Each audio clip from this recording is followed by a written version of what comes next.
Okay guys, no? Meron tayong ay, ang laking kubra guys, no? Laki talaga ng kubra. Ito.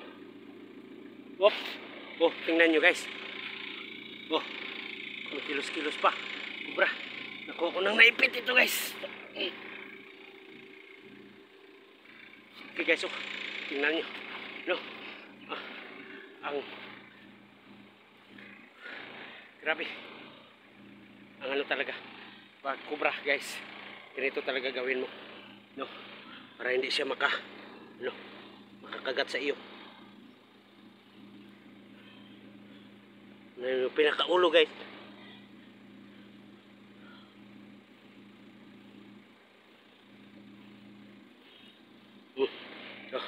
Ito. Oh, grabe. Guys, nakahuli na naman tayo ng kubra. Alive kubra. No? Nahuli natin. Diyan kasi nakatira itong kubra na to.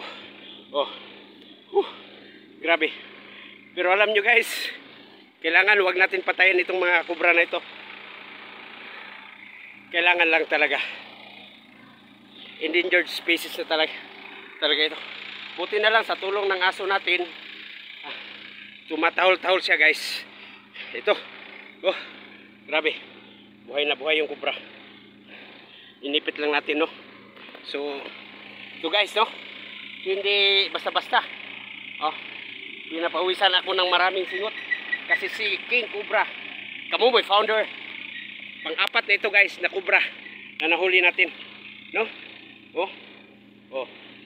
Buhay na buhay ang kubra na yan. At saka, ang ano pa, agresibo pa. No? So, ngayon guys, closer.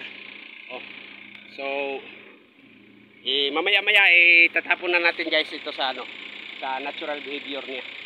No? Kailangan lang talaga may aso, madikit natin.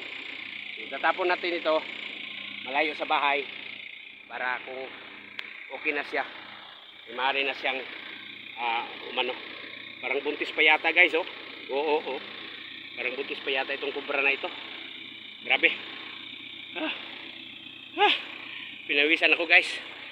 Sama yung anak ko. Lalakad na sana ako papanabo. Pero akmang mayroong tumatahol-tahol yung aso ko. Kaya ito.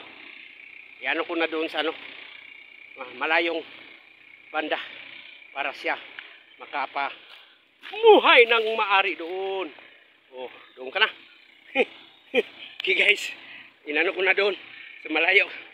So, thank you very much and more.